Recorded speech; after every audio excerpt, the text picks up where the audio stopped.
Hello दोस्तों, तो आज के इस वीडियो में हम कुछ खास तरह के हिंदी वाक्यों को अंग्रेजी में अनुवाद करना सीखने वाले हैं। जैसे कि सबसे पहला वाक्य है मैंने खा लिया होता। इसी प्रकार का दूसरा वाक्य है वह सो गया होता। तीसरा भी वाक्य दिया गया है तुम घर पहुंच गए होते। तो इस तरह के हिंदी वाक्यों को कैसे हम अंग्रेजी में अनुवाद करेंगे, यही हम आज के इस वीडियो में सीखने वाले हैं। अगर आप तीनों वाक्यों को ध्यान से देखोगे तो लास्ट में लिखा गया है लिया होता, गया होता, गए होते। तो इस तरह के वाक्यों को जब हम अंग्रेजी में अनुवाद करेंगे ना, तब हम वुड हैव शब्द का प्रयोग करेंगे।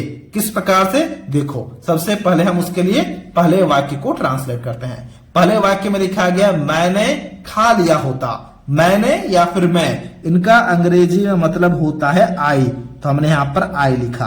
फिर देखो यहां पर लिखा गया लिया होता ना, तो इसके लिए हम लिखेंगे वुड हैव। इसका स्पेलिंग अच्छे से देख लेना, WOULD, वुड हैव। ठीक है, तो हमने यहां पर हैव लिखा।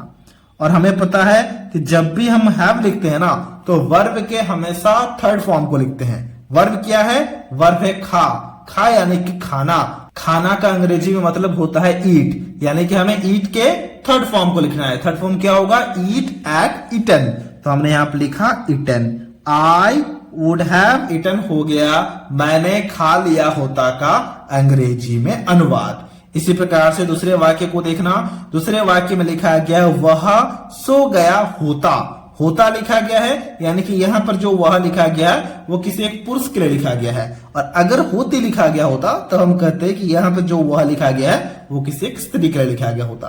क्योंकि पुरुष के लिए लिखा गया है, इसीलिए हम यहां पर वह के जगह में फटाफट से ही लिखेंगे। ठीक है, फिर देखो गया होता लिखा गया है, इसके लिए भी हम लिखेंगे वुड हैव। तो हमने यहां पर इसके लिए भी लिख दिया वुड हैव। हमें चीजों को समझना है। ठीक है, अगर कहीं पर भी लिखा गया हो किया होता, गया होता, सोया होता, लिया होता, तो उसके लिए सबसे पहले हमें वुड हैव लिखना होगा। फिर देखना है कि वर्ब क्या है। देखो वर्ब है यहां पर सो। सो यानी कि सोना। सोना का अंग्रेजी में मतलब होता है स्लीप। तो स्लीप तो हम लिखेंगे नहीं क्योंकि हैव लिखा गया है, उसके थर्ड फॉर्म को लिखना है। और उसका थर्ड फॉर्म क्या होता है स्लीप का? स्लीप का थर्ड फॉर्म होता है स्लीप, स्लेप्ट, स्लेप्ट। तो हमने यहां पर स्लेप्ट लिखा। ही वुड हैव स्लेप्ट हो गया वह सो गया होता का अंग्रेजी में अनुवाद। इसी प्रकार से यहां पर तीसरे वाक्य को देखना जरा ध्यान से। तीसरे वाक्य में क्या लिखा गया है? तीसरे वाक्य में लिखा गया है तुम घर पहुंच गए होते। तो तुम के लिए हम यहां पर क्या लिखेंगे? तुम के लिए हम यहां पर लिखेंगे यू।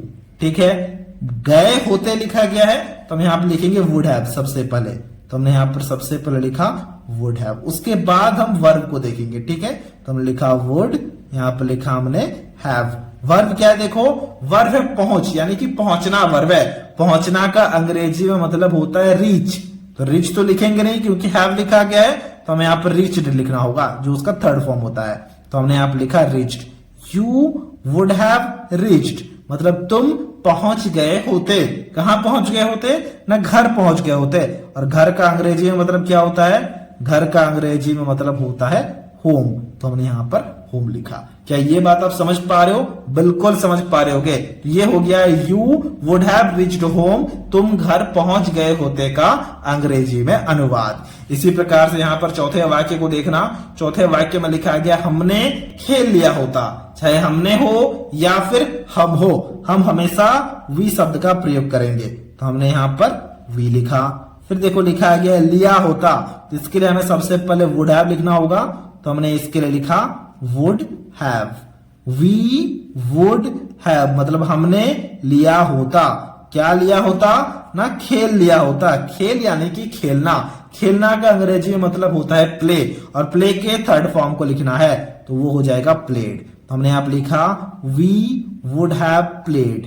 तो हमने लिखा यहां पर वी वुड हैव प्लेड। तो ये हो गया हमने खेल लिया होता का अंग्रेजी में अनुवाद। और अगर यहां पर लिखा गया होता कि हमने क्रिकेट खेल लिया होता, तो हम यहां पर लिखते हैं we would have played cricket. बात समझ रहे हो? बिल्कुल समझ पा रहे होगे।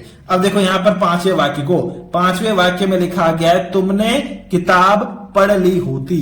तुमने के लिए सबसे पहले हम यहां पर लिखेंगे यू। तो हमने यहां पर यू लिखा। ली होती, तो इसके लिए भी हमें सबसे पहले वुड हैव लिखना होगा। तो हमने इसके लिए लिखा would have, you would have.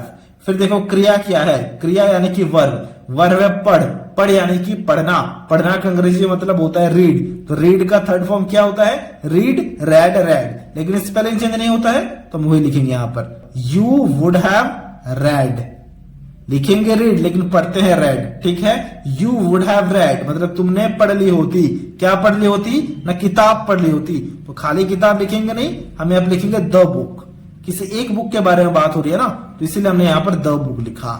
You would have read the book हो गया तुमने किताब पढ़ ली होती का अंग्रेजी में अनुवाद। इसी प्रकार से यहां पर छठे वाक्य को देखना, छठे वाक्य में लिखा गया है मैं चला गया होता।